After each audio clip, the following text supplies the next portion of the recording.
First, I'd just like to make the point that we're very fortunate that His Majesty has allowed us to use Buckingham Palace for this event. And her bravery was inspirational, extraordinary. She received the George Cross. She would never accept any recognition for her special contribution without reminding us that she was the face of a much wider body of operations, made possible by a network of dedicated teams behind the scenes. Trooping the Colour has always been a majestic celebration of British tradition, with thundering hooves, gleaming medals, and vibrant flags setting the stage for royal pageantry.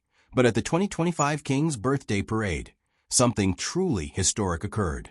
Amid the grandeur of over 1,400 soldiers, 200 horses, and 400 musicians at London's Horse Guards Parade, Princess Anne, renowned for her equestrian skill, not only commanded attention by expertly handling her spirited horse, but also stunned the nation by announcing that Catherine, Princess of Wales, had been named Marshal of the Monarch's honor.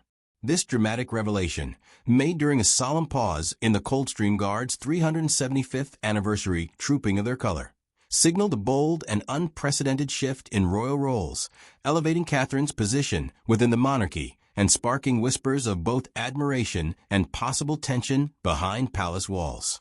As King Charles III, now 76 and undergoing cancer treatment, chose a carriage procession alongside Queen Camilla, the symbolic passing of responsibility hinted at a new era unfolding, one where the future of the monarchy may increasingly rest on the shoulders of the next generation.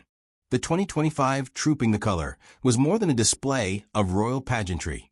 It marked a defining moment in the monarchy's evolution. For King Charles III, now 76 and undergoing cancer treatment, it symbolized a permanent shift away from horseback duties, a tradition he last upheld in 2023 atop Noble, a black mare gifted by the Royal Canadian Mounted Police. In contrast, Prince William, Princess Anne, and Prince Edward rode proudly in full military regalia. William atop Derby, a horse once gifted to Queen Elizabeth II, as Colonel of the Welsh Guards, and commanding in her blues and royals uniform, gracefully managing Noble's occasional restlessness, and Edward, Duke of Edinburgh, dignified in his Scots Guards uniform. Meanwhile, Catherine, Princess of Wales, stepped from her carriage in a cream Amelia Wickstead coat dress, her Irish Guards brooch gleaming beside her children, George, Charlotte, and Louis. As the parade reached its crescendo, and, ever the seasoned equestrian at 74, held firm as Noble grew uneasy amidst the roar of the crowd and 300 musicians.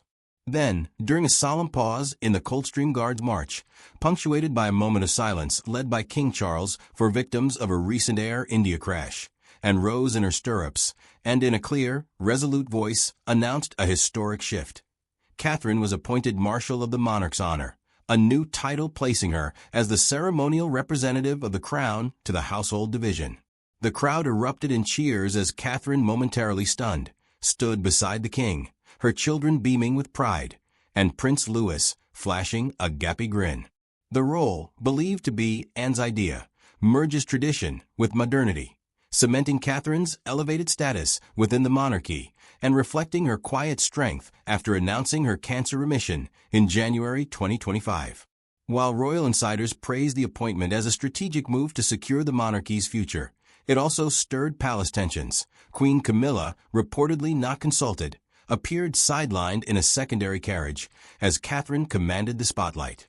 Yet, Catherine proved her stature during the parade's climax, stepping forward with a crisp salute as the Coldstream Guards passed, her composure radiating leadership. Even King Charles, clad in scarlet and wearing a black armband, nodded in approval, while Prince William shared a proud, wordless glance with his wife, a fleeting but powerful moment that affirmed Catherine's transformation from a princess under scrutiny to a royal leader in her own right.